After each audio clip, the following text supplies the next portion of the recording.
The small, quiet town of St. Louis, Missouri, was about to be shaken to its core. In the early hours of a November morning, a call came in that would change everything. Jennifer Rothwell, a 28-year-old pregnant woman, was missing, and no one knew where she had gone. Her family had no answers, and neither did the police. The last anyone had heard from Jennifer was a message she sent to her best friend just days before. "I'm scared. Beau's been acting strange, and I don't know what to do about the pregnancy." It was then that the call came, the unthinkable discovery. Jennifer's body was found in a rural area 45 minutes from her home in Lincoln County. Left alone, abandoned in the woods, it was clear she had not died by accident. The scene was too carefully arranged, and there were no signs of struggle, no obvious clues. Everything was silent, too silent. Detective Monroe was called to the scene.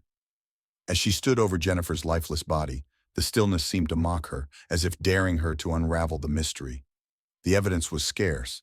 No blood, no signs of a fight. It felt like someone had gone to great lengths to cover their tracks. But there was one thing that could not be erased: Jennifer's phone, and what it revealed would shake the investigation to its core. During the initial search, Detective Monroe found a chilling detail. Just before Jennifer's death, she had searched, "What to do if your husband is angry because you're pregnant?" This was not just a case of a missing person. This was something darker. This was a case of betrayal, fear, and violence. The discovery didn't stop there. Monroe's team began to piece together Jennifer's last moments. Beau Rothwell, Jennifer's husband, had been the last person to see her. He claimed she had gone out for a walk, but something didn't add up. As they dug deeper into the couple's life, the contradictions grew. Beau said he had no idea where Jennifer was, yet his actions told a different story. Monroe's gut told her the worst. Beau Rothwell was hiding something. There were hints of tension in their marriage, murmurs of Beau's infidelity, and his increasingly erratic behavior leading up to Jennifer's disappearance. The more the police uncovered, the more they realized that Jennifer's tragic end had been waiting to happen. As the hours passed, the pieces began to fall into place. Beau Rothwell had been involved in more than one affair during their marriage, but this time was different. The pregnancy seemed to have been the breaking point. Jennifer, in her final days, had been under extreme emotional stress. There were whispers that Beau wanted nothing to do with being a father. The pregnancy was not just an inconvenience. It was a threat to the life he wanted to lead. The case took another chilling turn when it was discovered that Beau had taken out a life insurance policy on Jennifer shortly before her death, with him as the sole beneficiary. This revelation sent a shockwave through the investigation. Was Jennifer's murder a cold, calculated act of desperation, driven by a man who would do anything to escape the consequences of his actions? As Detective Monroe returned to the police station, she knew that the case was far from over. The more she uncovered, the clearer it became. Beau Rothwell had likely killed his wife, and the only question left was, why had he done it? But for now, all they had was a body in the woods, a phone full of damning evidence, and the haunting feeling that the truth was just beyond their grasp. The disappearance of Beau Rothwell sent ripples through the already shaken investigation into his wife's death. Detective Monroe, after reviewing all the evidence, had a sinking feeling in her stomach. She knew something wasn't right. When Beau had been questioned just hours earlier, he had seemed too calm, too rehearsed in his answers. Now he had vanished, and the questions only multiplied. It was late in the afternoon when Monroe received the first hint that Beau was on the move. A call from a local gas station reported that a man matching Beau's description had been seen filling up his car, paying in cash, and leaving the area in a hurry. Monroe's instincts kicked into high gear. She called her team to assemble and immediately set off to track him down. As the investigation team combed through Beau's past, they uncovered a series of inconsistencies. His story about Jennifer's disappearance, how she had left their home in the middle of the night, didn't add up. The house showed no signs of a struggle, no broken doors or windows. If Jennifer had left voluntarily, why hadn't she taken her phone or any personal belongings? Why was her car still parked in the driveway? But the most troubling discovery came from Jennifer's family. Her mother, distraught and angry, revealed that Jennifer had been planning to leave Beau. The pregnancy, which should have been a joyous occasion, had turned into a source of tension. Jennifer had confided in her mother just weeks before her death. expressing concerns that Beau might not want the baby. In one of their last conversations, Jennifer had even mentioned a heated argument with Beau about his affair, one that had left her emotionally devastated. Jennifer's best friend Sarah had also heard whispers of violence between the couple. She recalled Jennifer's fear, the way she spoke about Beau's temper, and the controlling nature that had crept into their marriage over time. Jennifer had often said that she felt trapped, but had refused to go into detail. It wasn't just the affair that was unsettling. The discovery of a life insurance policy taken out in Jennifer's name, just weeks before her death, suggested a darker motive. The policy, with Beau as the beneficiary, had been overlooked by Jennifer's family at first, but in light of the circumstances, it felt too much like a plan in the making. As the hours ticked by, Monroe's team expanded their search for Beau. Beau Rothwell was a man on the run. His sudden disappearance seemed deliberate, as though he knew what was coming and was trying to escape justice before it caught up with him. It was then that a crucial breakthrough came. Monroe received word that Beau had been tracked to a remote cabin outside the city. The tip had come from a friend of Beau's, who claimed that Beau had made a desperate phone call asking for help. The message was clear. Beau was trying to lay low, but his actions suggested guilt. By the time Monroe and her team arrived at the cabin, Beau was gone. He had fled once again, leaving behind only a trail of confusion and desperation. But there was something even more chilling in the cabin. An open laptop with a partially typed email addressed to Beau's mistress. It was a confession, one that had not yet been sent, but it was clear that Beau had been grappling with his own guilt and fear. The message was filled with regret and self-pity as he confessed his love for the mistress, but admitted to the role he played in Jennifer's death. Beau's disappearance only fueled the suspicion that he had orchestrated everything from the beginning. The evidence was mounting against him, but the fact that he had vanished added a layer of complexity. Was he guilty, or was this all just a carefully constructed alibi? The search for Beau Rothwell intensified. Monroe knew that the case had reached a critical turning point. She was no longer just investigating a missing person. She was chasing down a murderer who was trying to outwit the law. As Monroe sat in her car, reviewing the latest evidence, she couldn't shake the feeling that something was off. Beau Rothwell was hiding something. The Vanishing Act wasn't just about avoiding capture. It was about protecting a secret that could change everything. The question now was not just about where Beau was hiding, but what would he do next? Detective Monroe's mind raced as she reviewed the details of the case. Beau Rothwell had vanished, but she knew it was only a matter of time before he slipped up. He couldn't hide forever. As she sat in her car staring at the map of St. Louis and surrounding areas, her instincts told her that Beau was no longer in the city. He had planned his escape too carefully. He wasn't just fleeing, he was hiding. The team had already traced Beau's movements as far as the remote cabin in the woods, but the leads were growing colder by the hour. The moment he fled, it was clear. Beau wasn't just a husband trying to avoid the police. He was a murderer on the run. Monroe's phone buzzed, another tip. Someone had reported seeing a man matching Beau's description, boarding a bus heading south. It was a small lead, but Monroe wasn't about to overlook anything. The chase had turned into a race against time. "Get the team ready," Monroe ordered. "We're heading to Cape Girardeau." As they traveled to the small town just over the border in Missouri, Monroe couldn't help but think about the man they were chasing. Beau Rothwell had seemed so ordinary at first, the kind of guy you'd never expect to be capable of something like this. But as the investigation had unfolded, it became clear. He was far from ordinary.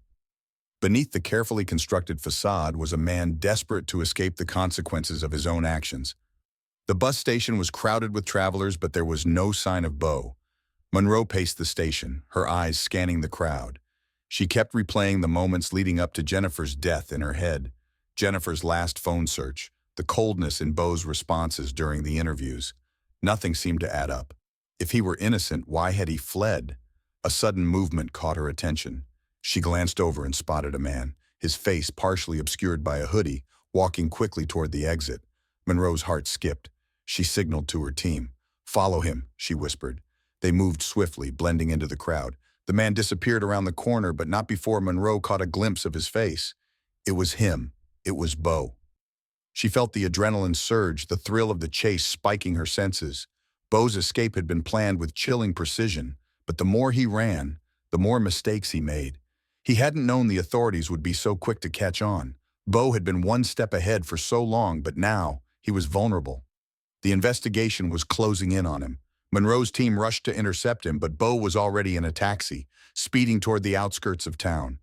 She felt a pang of frustration. If only they had moved faster, they might have caught him. But then a new piece of information came in. Beau's credit card had been used at a nearby gas station. He had left a trail after all. They reached the station just in time to see Beau climbing into a car. Monroe's heart pounded in her chest. This was the moment they had been waiting for. But as they closed in on the vehicle, a black SUV sped past, blocking their view. Beau was gone again. As the team scrambled to regain the lead, Monroe stood still for a moment, her thoughts running wild. What was Beau thinking? Was he trying to leave the state, or was he hiding somewhere closer, waiting for the heat to die down? A call came in, this time from a local resident who had seen a man matching Beau's description in the woods just outside of town. The tip-off was exactly what Monroe had been hoping for. It wasn't over yet. The tension in the air was thick as they followed the lead into the dense forest. The further they ventured, the more Monroe couldn't shake the feeling that they were getting closer. She could feel Beau's presence, just out of reach, like a shadow waiting to be caught. In the dim light of the forest, they found a hidden trail leading to a small cabin. The door was slightly ajar. Monroe approached cautiously, signaling for her team to hold back. She knew this could be a trap, but it also could be their only chance to catch him. With her gun drawn, she stepped inside, her heart racing. The cabin was empty, but the smell of stale food and the disarray suggested someone had been living there recently. Beau had been here, but he was gone now. But then, Monroe spotted something, Beau's phone. It lay on a table, abandoned in his haste. As Monroe picked it up, she felt a rush of excitement. This was the breakthrough they had been waiting for. The phone contained messages, location data, and evidence of more secrets. More lies Beau had tried to bury. The clues were starting to unravel, piece by piece. And as Monroe stood in the quiet cabin, the weight of what she had uncovered hit her. Beau Rothwell was no longer just a man on the run. He was a killer, and the walls were closing in on him. Detective Monroe sat in her office going over the latest findings in the case. Each new piece of evidence only deepened the mystery. Beau Rothwell's carefully constructed life was beginning to crumble, revealing an uglier truth beneath the surface. As more details emerged, it became clear that Beau was hiding more than just the murder of his wife. He was hiding an affair that had slowly eaten away at his marriage. Jennifer Rothwell, who had been emotionally vulnerable, had been desperate for answers. The affair, which Beau had been trying to conceal, was a key turning point in their relationship. Jennifer's friends and family had long suspected that something was off, but they hadn't known the full extent of Beau's betrayal until the investigation began. One evening, Jennifer's best friend Sarah came forward with information that was as heartbreaking as it was damning. Sarah revealed that Jennifer had been suspicious for months. Jennifer had told her that Beau was no longer the man she had married. He was distant, cold, and uninterested in their growing family. But it wasn't just his indifference to her pregnancy that had broken her spirit. It was the affair. Jennifer had confronted Beau about it, and though he denied it at first, the signs were undeniable. Sarah recounted how Jennifer had even gone so far as to hire a private investigator to confirm her suspicions. It was devastating. The emotional toll on Jennifer had been immense. She had been trying to hold everything together, her marriage, her pregnancy, and her life. But Beau's lies had pushed her to her breaking point. She had started to make plans to leave him, a decision she had confided in Sarah and her mother just days before she went missing. She had wanted out of the marriage, but she hadn't known how to escape the man who had been her rock, and then her prison. Monroe couldn't help but think of the chilling words Jennifer had spoken to her mother. "I'm scared. I don't think I can stay with him anymore." That fear, Monroe knew, had been justified. Beau Rothwell was no longer just an unfaithful husband. He had become a dangerous man, capable of far worse than betrayal. The affair wasn't just a detail, it was a catalyst. It explained Beau's growing resentment and his fear of the responsibilities that lay ahead. The affair had given him an emotional escape from his failing marriage, but it had also made him desperate. Jennifer was pregnant, and to Beau, the baby represented a future he didn't want. But that future wasn't one he could simply walk away from. Murder, it seemed, was the only way to eliminate what he saw as his problem. As Monroe dug deeper into Beau's life, she uncovered more disturbing facts. The private investigator had found records of Beau's meetings with his mistress, and emails from Beau to the woman detailed his desire to start fresh without Jennifer. He had been planning his escape for months, but he hadn't planned on Jennifer's resistance. She wasn't going to just accept his abandonment. Beau needed her out of the picture. Then came the most shocking discovery: Beau's life insurance policy on Jennifer. It had been taken out just months before her death, and the beneficiary was none other than Beau himself. The timing was critical, and the motive became even clearer. Jennifer was a financial obstacle in Beau's mind, and her death, along with the life insurance payout, would give him a clean slate. He had killed her to remove both the pregnancy and the burden of his failing marriage. Monroe reviewed the evidence again, feeling the weight of what they had uncovered. Beau was not just a man who had cheated. He was a man who had planned and executed a cold-blooded murder to escape his responsibilities. His affair had been the catalyst, but it was the lie he had created around it that had driven him to kill. With each passing moment, Monroe could feel the case tightening around Beau Rothwell. His betrayal had led to murder, and now every piece of the puzzle was falling into place. But there was one question that still lingered in the air. Where was Beau now, and what would he do next? Monroe knew that the investigation was far from over. She had uncovered the layers of Beau's deceit, but there was still a lot of work ahead. Beau was still out there, and now that his motives were clearer, she had to find him before he could disappear for good. The game was on. As Detective Monroe sat at her desk, the weight of the investigation settled heavily on her shoulders.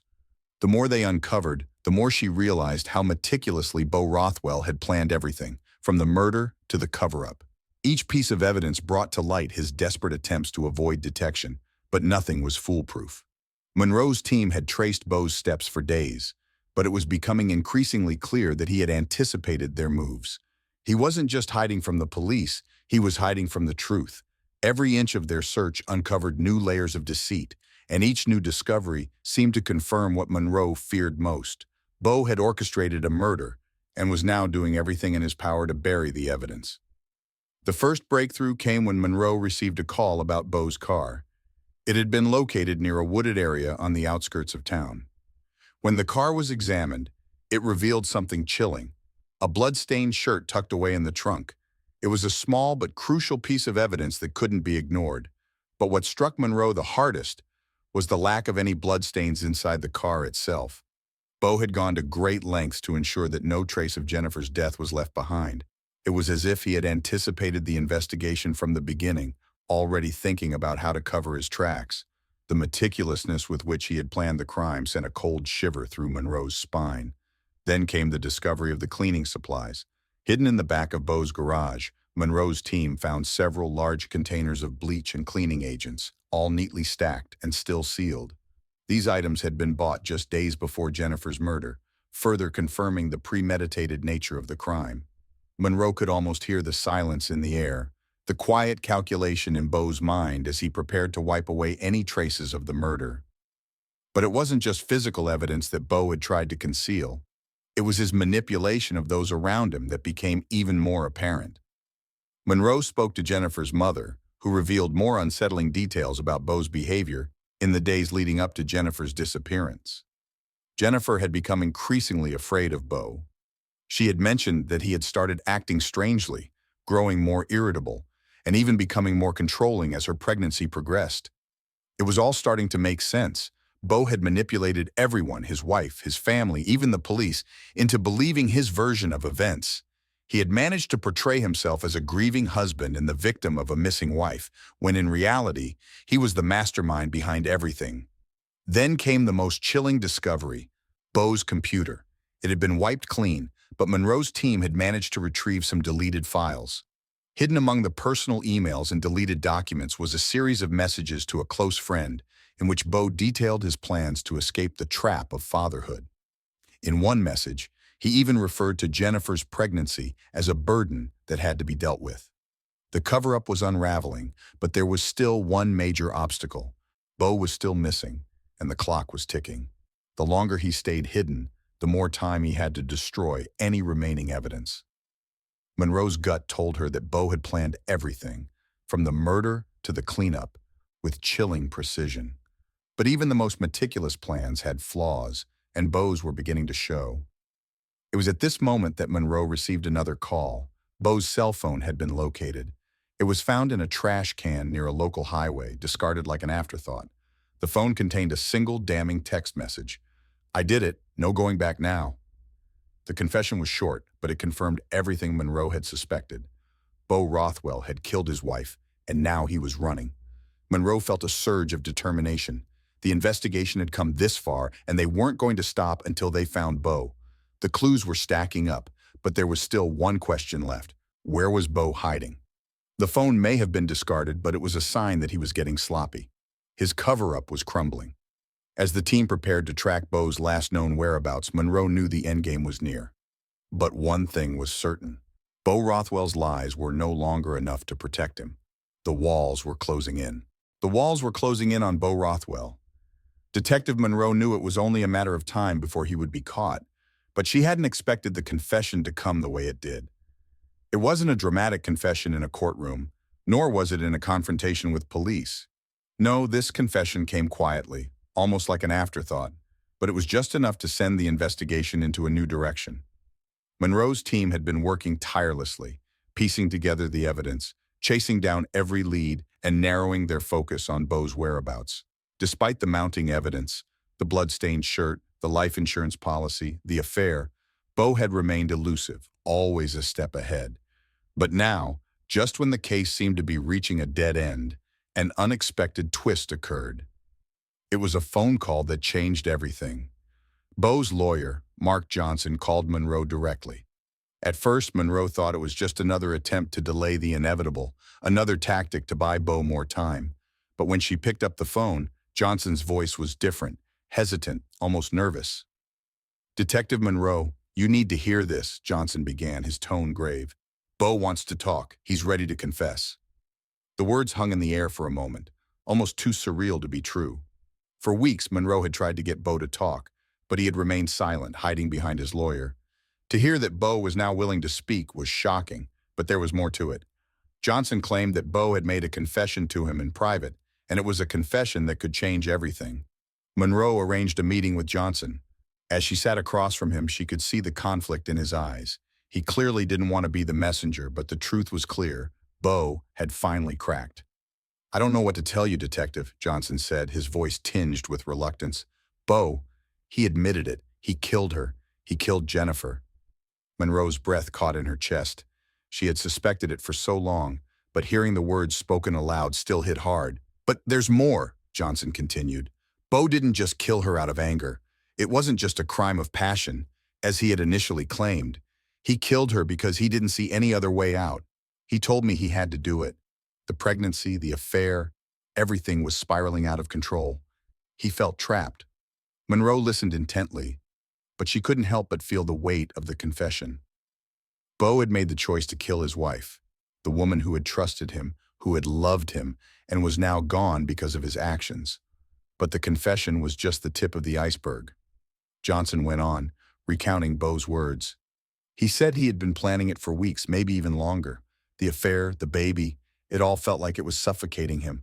But it was the life insurance policy that really made him pull the trigger. He needed to be free, and the money was his way out.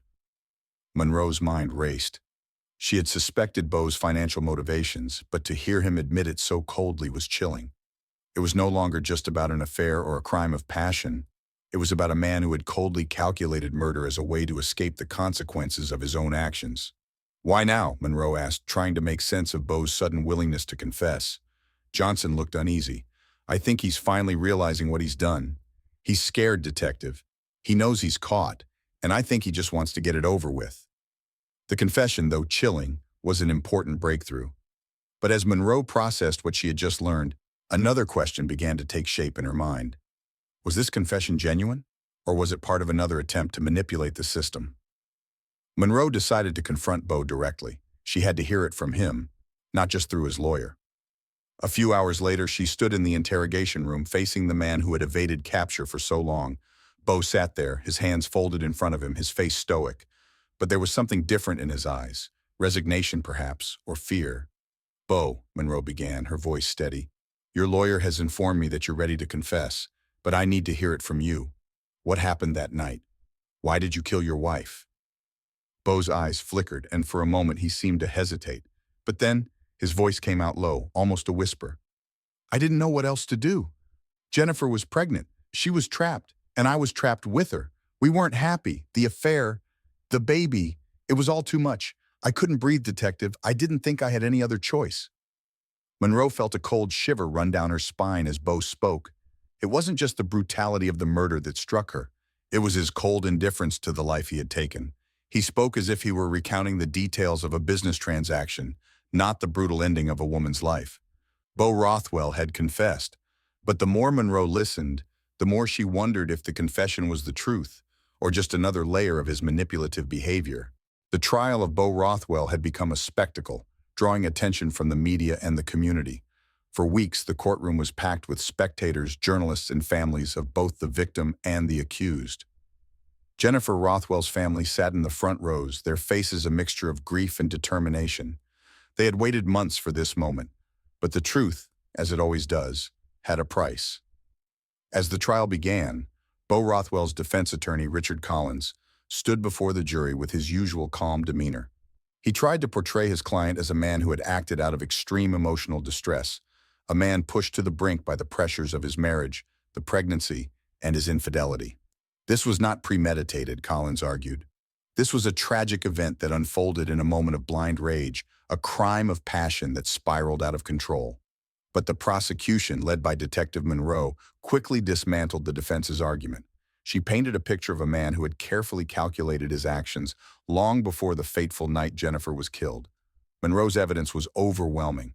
Beau had planned the murder, from the life insurance policy he took out on Jennifer to his meticulous attempts to erase all traces of the crime. The affair, the financial pressures, and Beau's desire to escape the life he had built with Jennifer became the undeniable motives behind the killing. The prosecution's case was built on cold, hard facts, but it was the emotional testimonies that truly shook the courtroom. Jennifer's mother, Susan, spoke with raw emotion as she recounted the final days of her daughter's life. She described Jennifer as a woman who had been deeply in love with her husband, but who had become increasingly fearful of his anger and emotional distance. I begged her to leave him, Susan said, tears streaming down her face, but she was scared. She didn't know how to escape him. The jury was visibly affected by Susan's words. There was no denying the abuse Jennifer had endured, but more than that, there was the heartbreaking reality of a woman who had believed in love, only to be betrayed in the most violent way possible. The most damning moment in the trial came when Beau Rothwell took the stand. For the first time, he spoke openly about his feelings and his actions. His voice was low and strained as he recounted the events leading to Jennifer's death. I didn't mean to kill her, Beau said, his eyes downcast. It wasn't supposed to end this way. But the more Beau spoke, the more the cracks in his story became apparent. He tried to justify his actions, claiming that Jennifer's pregnancy had been a burden he couldn't bear and that his affair had given him an escape. But when pressed by the prosecution, Beau's words faltered. His explanation for the murder sounded hollow, his remorse seemingly absent. Monroe stood up to cross-examine him, and the courtroom fell silent. You say you didn't mean to kill her, Monroe began, her voice steady. But the truth is, Beau, you planned her murder. You took out a life insurance policy, you hid evidence, and you fled. You thought you could get away with it. Why should anyone believe that this wasn't premeditated? Beau's response was a strained silence. For a moment it felt as though time had frozen. The jury waited and the tension in the room thickened. I didn't know what to do, Beau finally said, his voice breaking. I felt trapped, with the baby, with Jennifer. I couldn't live like that anymore. Monroe looked him square in the eye. And so you decided that killing her was the only way out?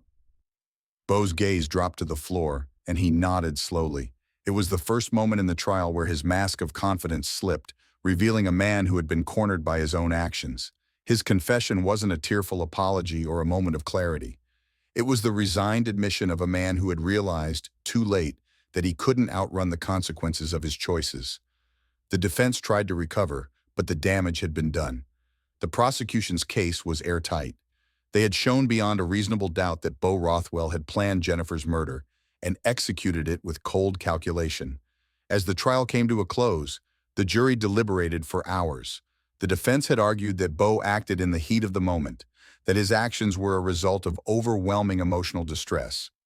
But the evidence of premeditation was too strong, the case too clear. Finally, the jury returned with their verdict, guilty of first-degree murder. The courtroom erupted into a wave of emotion. Jennifer's family, though devastated by the loss, felt a sense of justice. Susan's face was tear-streaked, but there was a look of quiet relief as she heard the words, guilty. For Beau, the realization of his fate hit hard. His life, the one he had so carefully built with lies and manipulation, was now over. The man who had once played the role of the loving husband, only to be exposed as a calculating killer, was sentenced to life in prison, without the possibility of parole. But for Jennifer's family, the journey wasn't over. The trial had given them justice, but it hadn't brought Jennifer back. They would carry the pain of her loss forever, but at least now they could begin the process of healing. The courtroom was silent. The tension was palpable, hanging in the air like a storm about to break. For weeks, the people of St. Louis had watched as the story of Beau Rothwell's betrayal and murder of his wife, Jennifer Rothwell, unfolded. The jury had deliberated for hours, and now the moment of reckoning had arrived. Jennifer's family, exhausted and emotionally drained, sat together in the front row. They had been through so much already, watching the details of Jennifer's tragic death unfold in front of the world, listening to Beau's cold and detached confession, and now waiting for the final word. Susan, Jennifer's mother, held her breath as the courtroom door opened and the jury filed in. She felt the weight of every second, the burden of years of pain, finally coming to a head. The judge cleared his throat and looked directly at the jury, his voice steady as he addressed them. Has the jury reached a verdict? A solemn nod from the foreman. The moment had arrived. We have, Your Honor. The foreman stood, paper in hand. With a slight tremor in his voice, he read the verdict aloud. We, the jury, find the defendant, Beau Rothwell, guilty of first-degree murder. It was over. The words hung in the air, a finality that reverberated through the room. For Beau Rothwell, it was the end of the line. For Jennifer's family, it was the beginning of something else, a bittersweet sense of justice. Beau sat motionless, his expression betraying no emotion. He had expected this, perhaps, but hearing the words spoken aloud, the weight of the verdict settled over him. The man who had carefully crafted a web of lies, manipulated those closest to him, and thought he could escape his crimes, was now facing the consequences. The mask had been torn off, and the world saw him for what he truly was. Susan, Jennifer's mother, could hardly hold back her tears. But these were not tears of sorrow alone. They were tears of relief, too. She had spent so many sleepless nights wondering if Beau would ever be held accountable. Now, at last, there was justice for her daughter. It would never bring Jennifer back, but it was a step toward healing the wounds that had been so violently inflicted upon their family. The prosecutor, Detective Monroe, stood tall as the verdict was read, a quiet sense of victory in her eyes. She had spent months gathering evidence, digging through Beau's lies and working tirelessly to ensure that the truth came to light. The case had been a challenge, but it was now done, and the right man had been convicted. Beau's defense attorney, Richard Collins, sat in his chair, his shoulders slumped. He had fought hard for a lesser sentence, presenting Beau as a man driven to desperate measures by emotional turmoil. But in the end, it hadn't worked. The evidence of Beau's premeditation, his calculated actions, and his coldness in the face of his wife's death had been too overwhelming. The jury had seen through the defense's attempts to humanize him. As the judge called for a short recess before sentencing, the tension in the room didn't immediately dissipate. Beau Rothwell's fate was sealed, but the family's pain was far from over. For Susan, her heart was heavy with the memory of her daughter. Jennifer had been more than a victim. She had been a mother, a daughter, a friend, and now she would never be able to embrace her child or experience life's milestones. The prosecutor, Monroe, approached Susan with a somber nod. I know this doesn't bring Jennifer back, Monroe said gently, but her voice was heard today. She has justice. Susan looked up, tears in her eyes. Thank you. Thank you for not letting her voice go unheard. Outside the courthouse, the air was thick with the weight of the day. Reporters crowded around, eager to capture the moment.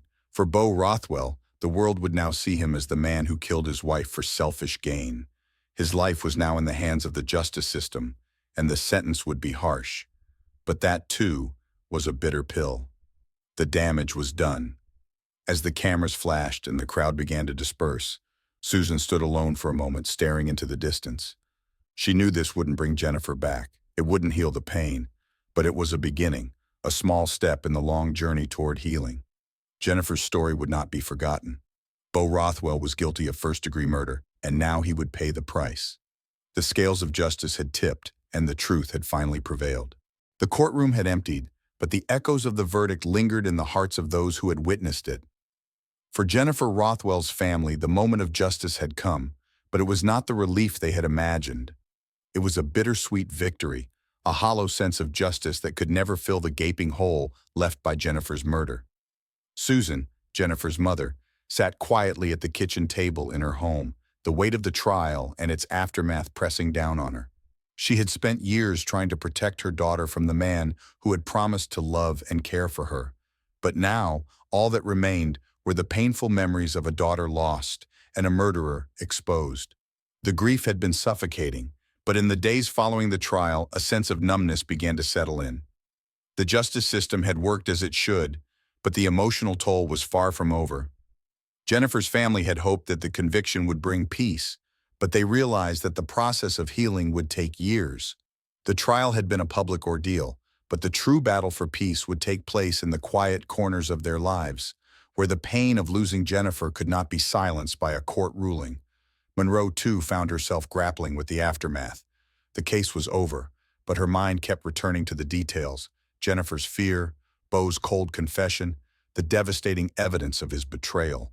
She had spent so many hours chasing down leads, piecing together the truth, and ensuring that Beau was brought to justice. But now, as she sat in her office, she wondered whether the case would ever truly leave her. It wasn't just the facts of the case that haunted her, it was the personal toll that the murder had taken.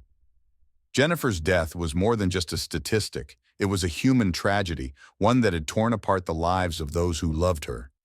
Monroe had seen this happen time and time again in her career, but there was something different about this case. There was something about Jennifer, about the family's strength, that stayed with her long after the case was closed. Beau Rothwell, meanwhile, faced a new reality in prison. The life sentence without the possibility of parole was a stark reminder of the life he had taken. In the weeks following the verdict, he was transferred to a high-security facility. He would never walk free again, but the cold, detached nature of his crime ensured that he would never find peace. Beau's life in prison was one of isolation. He had no one left. His affair had crumbled, his family had abandoned him, and the life he had so desperately sought to escape from had now become his reality. He had manipulated everyone, his wife, his mistress, even his family, but in the end, it was Jennifer's truth that had triumphed. Beau Rothwell was a prisoner not just of the law, but of his own choices. For Susan, the days following the trial were filled with quiet moments of reflection. The pain of losing Jennifer was still raw, but she found solace in the thought that her daughter's legacy would live on. Jennifer's friends had created a foundation in her name, dedicated to raising awareness about domestic violence and supporting women in abusive relationships. Jennifer's story would not be forgotten. In the weeks after the trial, Susan gave interviews to the press, her words measured but firm. She spoke about Jennifer's life, about her kindness, her strength, and her love for her family. She spoke about the way Beau had manipulated her daughter and how Jennifer had tried to escape, but had been too afraid to leave. Susan's voice was a voice of strength now, a voice of resilience, but it was also a voice of grief. She had lost her daughter, but she would not let the world forget who Jennifer was. As the months passed, Monroe found herself thinking about the case less frequently, but the shadow of Jennifer's death lingered in her thoughts.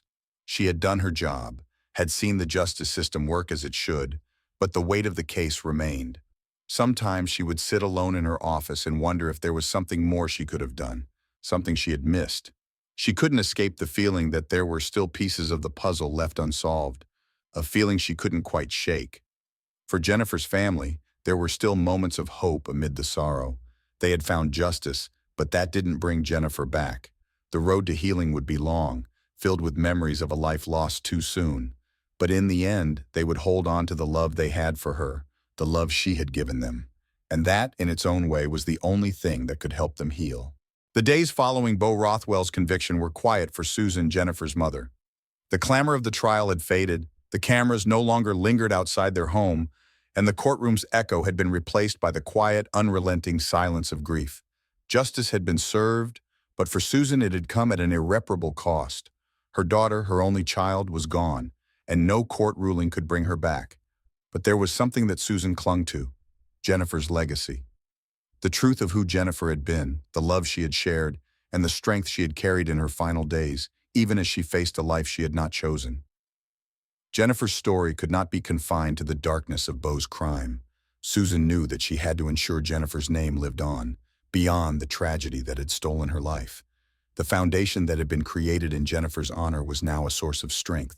What had begun as a way to remember her daughter had blossomed into something far more meaningful. The Jennifer Rothwell Foundation was dedicated to supporting victims of domestic violence, providing resources and a safe place for women trapped in abusive relationships. Through the foundation, Susan felt that her daughter's spirit lived on, helping others escape the same fate that had taken Jennifer away. But even as she poured her heart into the foundation, Susan's grief was ever present. There were moments when the reality of her loss would hit her, waves of emotion crashing over her like the ocean. She would sometimes catch herself waiting for Jennifer to walk through the door, to hear her laugh, to feel her presence in their home again. But Jennifer was gone, and the emptiness was a constant reminder. In those moments, Susan would sit at her desk, looking at the pictures of Jennifer from happier times, her daughter's bright smile frozen in time. She knew that Jennifer would have been proud of the work she was doing. Jennifer had always wanted to help others, to be a light in the darkness, and now she was, just not in the way anyone had ever expected. Monroe, too, found herself reflecting on the case, though the emotional toll had not been as heavy for her as it had been for Jennifer's family. Still, there was something about this case that lingered in her mind, a haunting presence that she couldn't shake. Perhaps it was the sheer coldness with which Beau had planned his crime, or the way Jennifer had fought until the very end to try and save herself. But the most difficult thing for Monroe was knowing that, no matter the justice done, Jennifer's life had been stolen in the cruelest of ways. Monroe occasionally checked in with Susan, offering her support as she continued the work of the foundation. She had seen the worst in people during her years as a detective, but Jennifer's story was one that stayed with her. In the darkness of the case, it was Jennifer's strength that stood out. It was a strength that Monroe had come to admire. For Beau Rothwell, life behind bars had become a daily reminder of the horror he had inflicted. There was no redemption for him, no chance for freedom, no hope of escape. His manipulative lies had been his undoing, and now he was left with only the cold walls of prison to reflect on his actions. There were no more excuses, no more masks to wear. He was exposed, and the world saw him for what he truly was, a man who killed to escape the responsibilities of his own actions. In his cell, Beau spent his days in a blur of resentment and regret. His life was over, and the years ahead were long and empty. There would be no more whispers of love or promises of escape. There would only be time, endless, agonizing time, to think about what he had done. But for Jennifer Rothwell's family, there was a quiet sense of pride. They had fought for justice, and they had won. But more than that, they had found a way to keep Jennifer's spirit alive.